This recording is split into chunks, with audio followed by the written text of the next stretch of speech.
je suis Isabelle Thies-Saint-Jean et je suis par ailleurs professeure d'université à Paris 13 et chargée de cours à Paris. Écoutez, je suis extrêmement heureuse d'être parmi vous aujourd'hui pour faire l'ouverture de cette troisième édition des Assises de l'Institut Émile du Châtelet, qui est une institution qui a bénéficié d'un soutien tout particulier de la part de la région Île-de-France, puisqu'il constitue l'un des 10 domaines d'intérêt majeur, qui est un des dispositifs que nous mettons au service de la communauté de la recherche et de l'enseignement supérieur pour venir à son soutien. La région Île-de-France, depuis un certain nombre d'années, s'est très fortement engagée auprès des acteurs de la recherche et de l'enseignement supérieur. On est parti d'une situation où nous étions peu présents en tant que conseil régional et on a vu une montée en puissance progressive de notre intervention dans le secteur de la recherche et de l'enseignement supérieur. Nous l'avons fait à tel point que ça représente aujourd'hui 5% du budget du conseil régional qui est consacré à la recherche, à l'enseignement supérieur, à la diffusion du savoir et à l'innovation. Nous l'avons fait parce que nous sommes absolument convaincus de l'importance de ce secteur, alors même que ça n'est pas dans nos prérogatives. Ça ne fait pas partie de nos responsabilités propres en tant que région, mais nous le faisons par ambition politique. Nous le faisons par ambition politique parce que le savoir, la connaissance, pour nous, c'est une valeur essentielle, une valeur émancipatrice. Nous le faisons parce que le savoir et la connaissance sont au cœur de l'élaboration d'un nouveau modèle de croissance économique qui serait plus juste, plus durable. Nous le faisons parce que nous sommes convaincus qu'il y a une nécessité d'une interaction plus forte entre le monde scientifique, les citoyens, parce que la science est aujourd'hui au cœur d'un certain nombre de problématiques essentielles et qu'il faut qu'il y ait des échanges entre les différents milieux pour traiter d'un certain nombre de grandes questions. Et donc, il y a eu un engagement très fort et il y aura un engagement très fort du Conseil régional auprès de la recherche, de l'enseignement supérieur et de la valorisation économique et culturelle, je dirais ça comme ça, du savoir. Cet engagement très fort sera, je l'ai dit, Jean-Paul Huchon a affirmé récemment que pour les 10 années à venir, la région serait présente simplement en termes d'investissement. Donc on laisse de côté toutes les dépenses de fonctionnement, mais simplement en termes d'investissement, la région serait présente à hauteur de 900 millions. Et si vous me permettez cette petite pique politique, ce sont des vrais millions.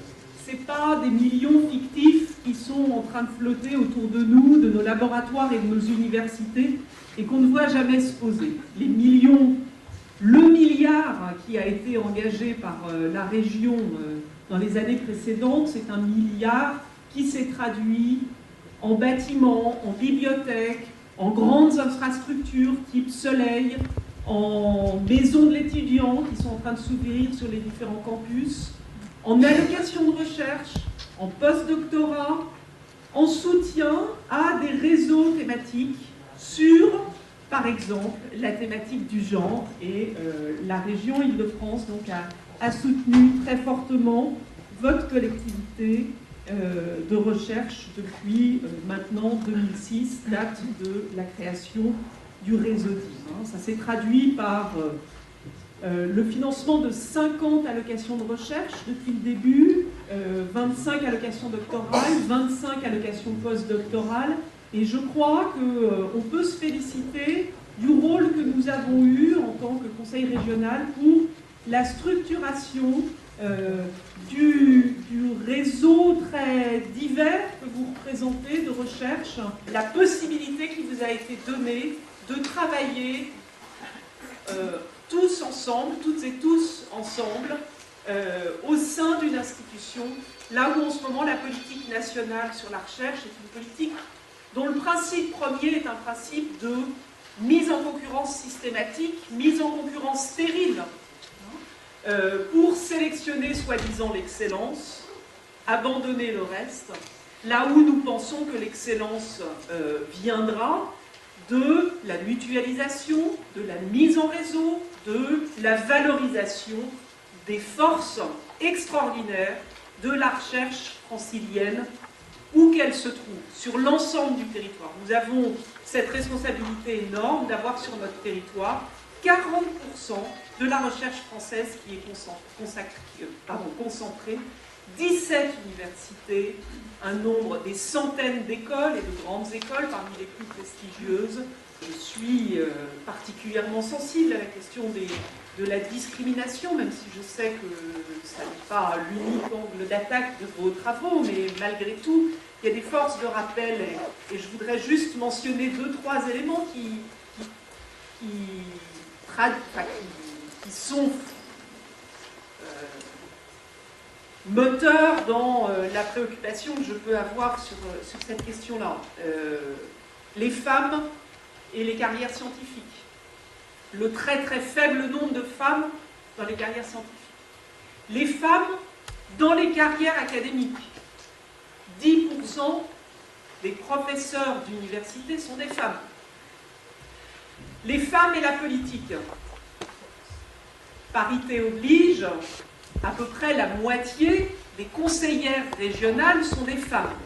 Donc on voit bien qu'il y a toute une série de discriminations que moi je sens dans les divers engagements professionnels et politiques que je peux avoir et qui font que votre sujet est ô combien important et qu'on est très heureux d'avoir pu vous aider à cette structuration qui vous a, je crois, à la fois renforcé et à la fois permis d'exister au niveau national. Je crois qu'il y a vraiment eu un effet tout à fait positif. Alors, vous le savez peut-être, on a, au début de la mandature, estimé nécessaire de faire évoluer nos dispositifs de soutien à la recherche, parce que le paysage institutionnel dans lequel on est un paysage qui a été complètement bouleversé depuis les dernières années, et notamment depuis l'arrivée au pouvoir de Nicolas Sarkozy. Il y a eu clairement une accélération et certains de nos dispositifs méritaient d'être repensés dans ce paysage nouveau. En tous les cas, il fallait qu'on ait confirmation du fait que nos dispositifs étaient bien adaptés. C'est pour ça que nous avons tenu, au début du mois de juillet, des assises régionales de l'enseignement supérieur, de la recherche et de l'innovation pour discuter avec les premiers intéressés, parce que c'est notre méthode politique, c'est une méthode de concertation avec les premiers intéressés, avec les acteurs de la recherche, de l'enseignement supérieur. Donc nous avons lancé une concertation pour discuter de nos dispositifs d'appui, savoir ce que vous en pensiez. Est-ce que c'était les bons dispositifs de soutien? Et sur celui qui vous concerne, sur les DIM, les avis ont été relativement partagés. Ça s'est moins vu le jour des assises que dans mes déplacements que j'ai faits dans les universités. J'ai fait le tour des universités franciliennes, presque tous, avec des réunions publiques.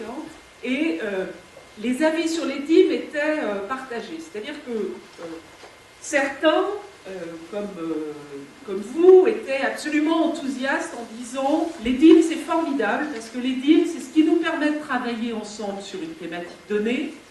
Et en plus, ce qui est encore mieux, c'est qu'en plus, vous nous faites confiance, c'est-à-dire qu'on respecte le principe de l'indépendance de la recherche. On autorise une communauté à s'organiser et, moyennant un certain nombre de critères quand même qu'on lui demande de respecter, on l'autorise à mener son propre chemin. Et la réussite de votre deal, c'est précisément que je crois que cet effort a produit ses fruits. Aujourd'hui, vous existez comme communauté de la recherche. Ceci étant, il y a des critiques qui ont été adressées au DIM. en particulier donc, à ces domaines d'intérêt majeur. En particulier le fait que sur 14, il y a des déséquilibres disciplinaires. Hein. Il y a 7 domaines d'intérêt majeur en biologie, là où il n'y en a que 2 en SHS. Il y a le fait qu'on ne sait pas très bien comment ces DIM ont été choisis. Le fait aussi que, moi, ce que j'entends quand je me déplace et quand je discute avec les acteurs de la recherche, c'est une espèce d'appel au secours généralisé, en nous disant, ce que je disais tout à l'heure, la politique nationale nous divise, la politique nationale nous met en concurrence, la politique nationale nous empêche de travailler ensemble. Et donc, de toutes les communautés, de toutes les thématiques, il y a d'une certaine manière la demande de création de DIM, de ces domaines d'intérêt majeur, de ces lieux de possibilité de travailler ensemble.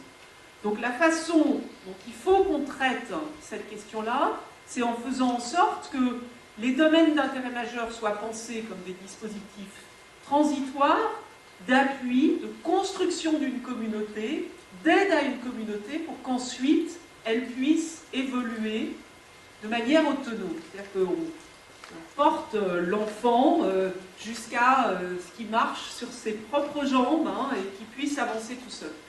Et donc, on repense notre dispositif hein, de manière à ce qu'il y ait un roulement qui puisse se faire, à ce que ça soit beaucoup du fonctionnement. Donc là, on va garder notamment notre engagement très fort hein, auprès de l'emploi scientifique, parce que c'est une vraie urgence en ce moment, la question de l'emploi scientifique est une question dramatique. Hein.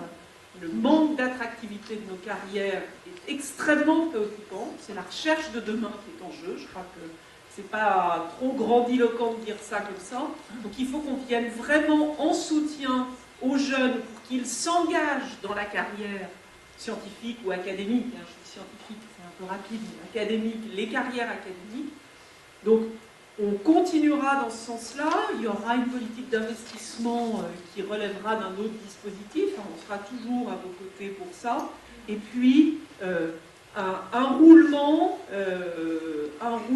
qui soit mis en place hein, de manière à ce que petit à petit, les acteurs soient lancés et ensuite qu'on les aide à trouver des financements d'autres natures pour qu'ils puissent avancer tout seuls. Ça sera fait sous la responsabilité d'un conseil scientifique, c'est-à-dire que ce n'est pas le jour où j'arrive en responsabilité politique que je renonce au principe fondamental de l'indépendance de la recherche par rapport au pouvoir politique. Donc la décision de création d'un DIM sur une thématique donnée me paraît relever d'un conseil scientifique. Ce sera le conseil scientifique qui se prononcera. Je peux bien avoir mon idée, moi, mais je crois qu'il est de ma responsabilité de ne pas suivre mes intuitions, mais d'écouter ce qu'un conseil scientifique pourra dire. Donc voilà un petit peu l'avenir des DIM, l'avenir de votre DIM. Tout ça, j'aurais vraiment comme préoccupation de faire en sorte que ça ne se traduise pas par une remise en cause et un recul pour les réseaux qui ont réussi à se constituer. C'est-à-dire qu'il ne faudrait pas que du jour au lendemain, la région se retire dans une thématique, quelle qu'elle soit. Hein. Il faut qu'on continue à vous appuyer jusqu'à ce que vous n'ayez plus besoin de nous, de manière à ce qu'on puisse aider d'autres réseaux thématiques à se mettre en place. Mais en tous les cas, soyez assurés de mon engagement total auprès de vous en tant qu'acteur de la recherche et en tant qu'acteur porteur de ces préoccupations ô combien importantes qui sont celles je vais continuer comme l'a fait Madame Thys-Saint-Jean et je vous remercie Madame la vice-présidente d'avoir accepté d'ouvrir la 3e session des assises de l'Institut Émilie du Châtelet. Je saisis cette occasion aussi naturellement pour exprimer au nom de tous mes collègues et de tous les membres du conseil scientifique, du conseil de direction, du conseil d'orientation de notre fédération de recherche, toute notre gratitude, notre très profonde et très sincère reconnaissance à l'égard du conseil régional d'Île-de-France. Ce sont les élus qui votent notre budget chaque année. Et c'est ainsi qu'a pu être créé le premier institut français consacré à la diffusion, à la valorisation des recherches sur les femmes, le sexe et le genre. C'était vraiment, c'est toujours une chance historique pour nous en France d'avoir eu la possibilité de fédérer des savoirs et des actions dont l'importance scientifique et sociétale est considérable. Aussi, Madame la vice-présidente, nous tenons à vous dire le plaisir que nous avons à faire valoir le rôle politique exemplaire que joue notre région dans la lutte contre les inégalités entre les hommes et les femmes. Et surtout la manière dont cette région reconnaît un domaine d'études et d'action essentiel à la démocratie. Alors, souvent, nous nous demandons pourquoi ces instances pourquoi ce rapprochement avec une instance régionale. Eh bien, tout simplement parce qu'en matière d'innovation et de lutte contre les idées reçues, la région Île-de-France a été la première capable de réagir et de bousculer, et ce de façon pérenne, pas de façon sporadique, les pièges disciplinaires de l'université qui adhèrent souvent de façon relativement paresseuse à faux universalisme. Donc, l'Institut Émilie du Châtelet a été créé, on l'a dit, en tant que DIM, domaine d'intérêt majeur, en 2006. Et il faut noter que c'est la première institution de la sorte en France, mais ce n'est pas la première institution de cette sorte, naturellement, au monde. Nous venons bon dernier, si je peux dire, pour l'organisation, la structuration des études sur les femmes, le sexe et le genre, après bien des pays beaucoup moins démocratiques que le nôtre et beaucoup moins ouverts sur la recherche. Alors, nous avons, nous, essayé quelque chose d'un peu nouveau très nouveau par rapport à ce qui existe aux États-Unis ou dans d'autres régions d'Europe. C'est-à-dire que nous avons tenu à articuler de façon structurelle les recherches scientifiques avec les actions de ceux et de celles qui, dans la société civile, défendent les idées de parité et d'égalité entre femmes et hommes. C'est la raison pour laquelle notre organigramme, comme vous le savez, comprend, à côté du conseil de direction, du comité de direction et du comité scientifique, un comité d'organisation un comité d'orientation, qui est formé de membres qui, à partir de leur lieu d'activité professionnelle, politique ou associative, se font l'écho de la réalité du terrain et enrichissent par leurs observations concrètes les recherches et leurs analyses, les recherches scientifiques dans notre domaine. Et les assises d'aujourd'hui illustrent tout à fait ce travail en commun. Donc, ces assises sont le résultat de la vocation double de l'IEC, qui est de faciliter d'une part les relations et la synergie entre les chercheurs et chercheuses, et d'autre part de permettre de faire entendre et de féconder les expériences et les actions de ceux qui ressentent la nécessité d'un lien entre ce nouveau champ d'études et la réalité de la société.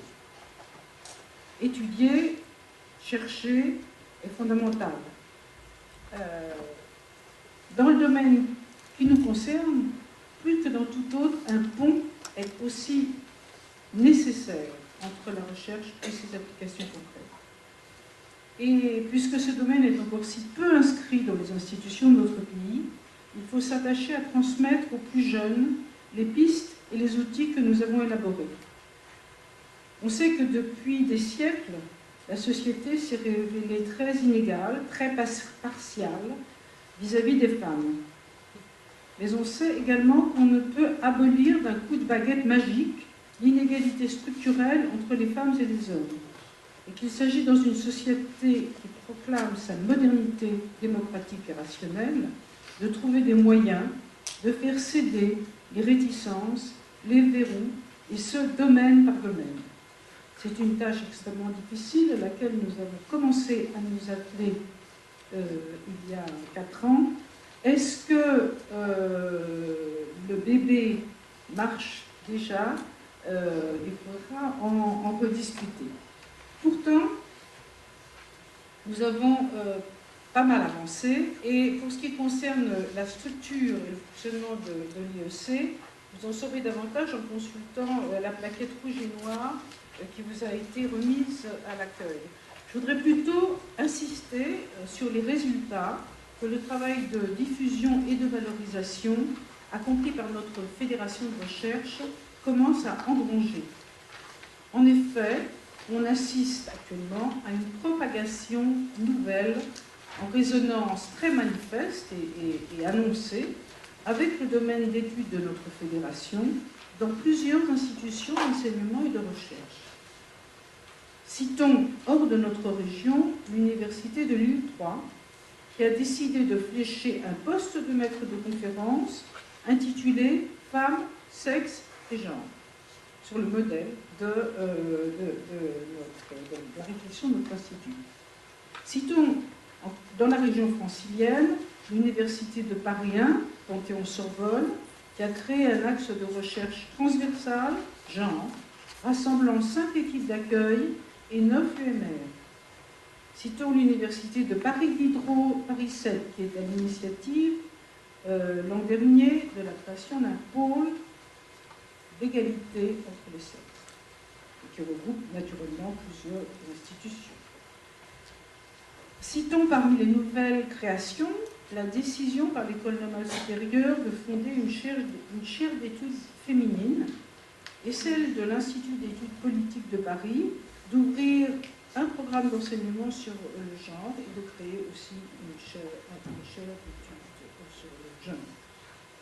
Ajoutons que notre propre fédération de recherche s'est élargie à plusieurs autres universités, notamment Paris 8, Paris 12, Paris 4, Paris 6.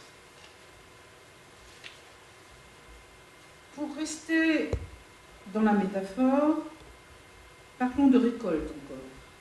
Les doctorants et les doctorantes que nous avons sélectionnés commencent à soutenir leurs travaux subventionnés par la région Île-de-France. Charlotte Parmentier de l'Université de Paris 11, Alexandre Lerche de l'Université Paris-Ouest Nanterre, Nelly Kemener de l'Université Paris 3 en études féminines. Enfin, en matière d'édition, la traduction du contrat sexuel de Carol Pacman dans la nouvelle collection Bibliothèque de l'IEC, cofinancée par la région Île-de-France et par l'éditeur La Découverte, sort le 4 novembre prochain. Je vous laisse le soin d'en assurer la promotion. Avant de céder la place à présent à Catherine Louveau, membre du comité de direction et co-organisatrice de ces assises, je voudrais encore rendre hommage au travail du jury du comité scientifique qui sélectionne les nombreuses demandes d'allocation en provenance des doctorants, doctorantes, des post-doctorants de toutes les disciplines, qui se sont fixés pour tâche de développer les recherches sur les femmes, le sexe et le genre. Et je voudrais aussi remercier, et surtout remercier, le secrétariat de l'IEC, composé d'Ayoko Afanou et de Sandrine Lévy, qui sont particulièrement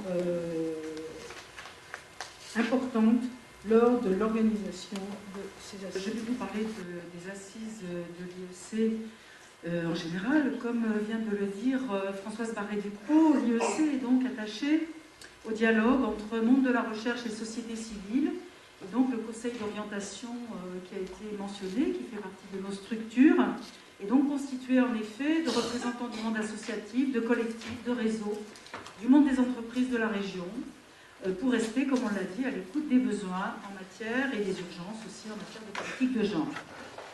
Donc, c'est en effet un objectif de synergie, ce qui a été dit, entre des mondes perçus comme séparés, le monde de la recherche et le monde, on va dire, des acteurs de la société civile, pour le dire vite, que nous organisons donc annuellement ces assises. Alors, elles sont en effet destinées à rassembler autour d'un thème large et d'actualité tous les acteurs de la région Île-de-France impliqués dans la transformation des rapports sociaux. Et donc nos assises font intervenir une proportion égale de chercheurs, chercheuses, d'acteurs et d'actrices de la société civile.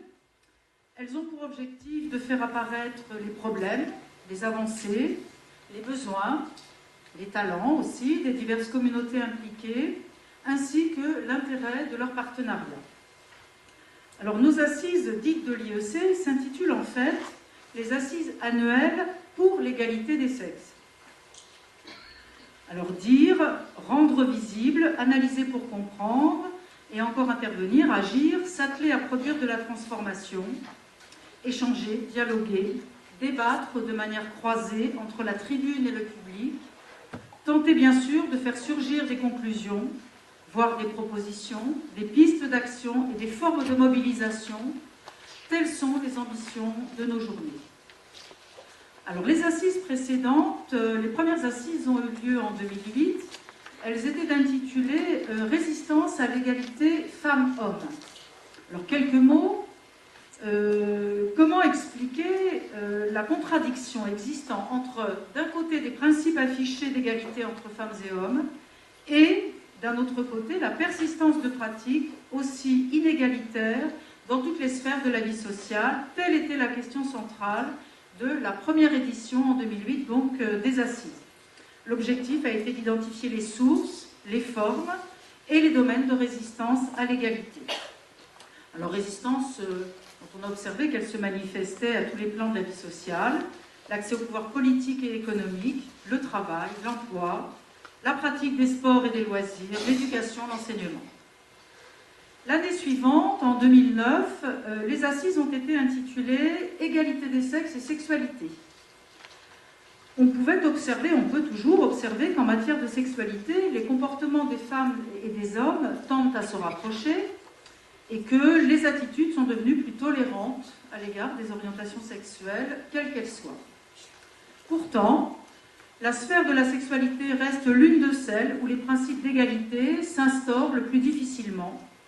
Et donc les assises de 2009 sur ces questions avaient pour objectif, là encore, d'identifier les domaines dans lesquels se manifestent inégalités et discriminations en matière de sexualité. Ainsi, les droits sexuels et reproductifs, les violences sexuelles qui touchent les jeunes, mineurs ou majeurs, et majeurs, les représentations culturelles et artistiques des sexualités, les orientations sexuelles, homo, bi, transsexuelles et les discriminations qui les affectent. Alors ces deux sessions d'assises, 2008 et 2009, ont été filmées, elles ont été mises en ligne, et pour permettre justement une très large diffusion donc, de ces rencontres et de ces questionnements. Et en principe, dans votre dossier d'accueil, donc, vous devez avoir les références du site pour pouvoir donc, aller consulter l'ensemble donc, des interventions, des débats donc, qui ont eu lieu pendant 2 fois 4, même 5 journées la première année pour ces assises 2008 et 2009. Alors les assises de cette année 2010, elles s'intitulent « Vous avez dit féministe ». Pourquoi ce thème? Eh bien, nos assises s'inscrivent dans le programme des manifestations pour l'anniversaire des 40 ans du MLF, 40 ans de mouvement, d'action, de réflexion et encore d'engagement féministe. Le projet du comité d'organisation de ces assises est donc double. Au moment d'un regard sur les 4 décennies, la question des acquis est évidemment centrale. Acquis dans tous les domaines de la vie des femmes et des hommes et des rapports sociaux de sexe. Quels acquis depuis 40 ans, mais aussi bien évidemment, quels nouveaux objets, nouveaux savoirs, quelles nouvelles questions sociales et politiques sont apparues. Donc deuxième élément du projet, comme je l'indiquais, tout aussi essentiel nous est apparue la question des formes de l'engagement féministe, alors que 40 ans se sont écoulés, c'est-à-dire presque 2 générations. Quelle transmission générationnelle, justement? Quels sont les contours et la diversité de l'engagement féministe? Quels débats et quels combats aussi ont été menés et sont à mener, sachant que le féminisme a pris et prend des formes bien différentes. Donc, si on veut résumer l'ensemble de la problématique de nos assises, on peut dire que si le mouvement des femmes a fait progresser l'égalité entre les sexes, des inégalités entre les femmes et les hommes demeurent persistantes, demeure que perdurent des assignations sexuées hiérarchisées. Dans les domaines de la vie sociale comme le travail, la vie privée, la culture, la production des savoirs, on peut repérer des avancées franches. On a une meilleure connaissance des faits. En même temps, la distance des lois et des principes aux faits demeure souvent réelle, même si elle n'est pas toujours visible. A fortiori, dans des domaines encore pensés comme non politiques, tels la vie privée, les productions culturelles et artistiques, pour ne prendre que ces exemples. Alors, quels sont les apports du féminisme, car s'il est institutionnel, à travers des structures, des politiques publiques, le féminisme intervient aussi sous des formes militantes, organisées ou quotidiennes. Et, devrais-je dire, comment être féministe aujourd'hui? Ces questions traverseront nos journées. En tout cas, le féminisme reste plus que jamais d'actualité en ce début du XXIe siècle, et donc nos troisièmes assises sont l'occasion d'identifier quelques-uns des domaines dans lesquels l'intervention féministe est requise et les formes qu'elle peut prendre. Alors comment avons-nous choisi de décliner toutes ces questions? Eh bien, il y a donc 4 demi-journées, 4 thèmes, comme vous pouvez le voir dans le programme. Donc lundi prochain, je ne vais pas tous les décliner, hein, c'est inscrit dans le programme. Aujourd'hui, donc, c'est le travail mondialisé, inégalité et droit. Nouveau contour de l'engagement féministe. La semaine prochaine, vie privée, révolution et résistance. Le privé est-il toujours politique? Et puis, je vous laisse le soin de regarder dans votre programme pour les 2 autres après-midi. Donc, nous avons choisi un angle précis et en même temps avec le souci de ne pas être redondant même par rapport aux questions traitées en 2008 sur les résistances à l'égalité. Alors, pour chacune des après-midi, 2 tables rondes sont organisées, suivies chacune d'un échange avec la salle. Donc, j'en ai terminé avec cette présentation de l'ensemble de nos assises, de l'esprit qui a présidé aussi cette année, donc avec l'ensemble du comité d'organisation à l'organisation de ces assises. Et donc, je vais maintenant présenter Jacqueline Laufer, qui va venir présenter une introduction sur le thème d'aujourd'hui, donc travail mondialisé, inégalité et droit. Jacqueline Laufer, donc, qui est sociologue, qui est professeure émérite à HEC, et qui est membre du comité de direction de l'IEC.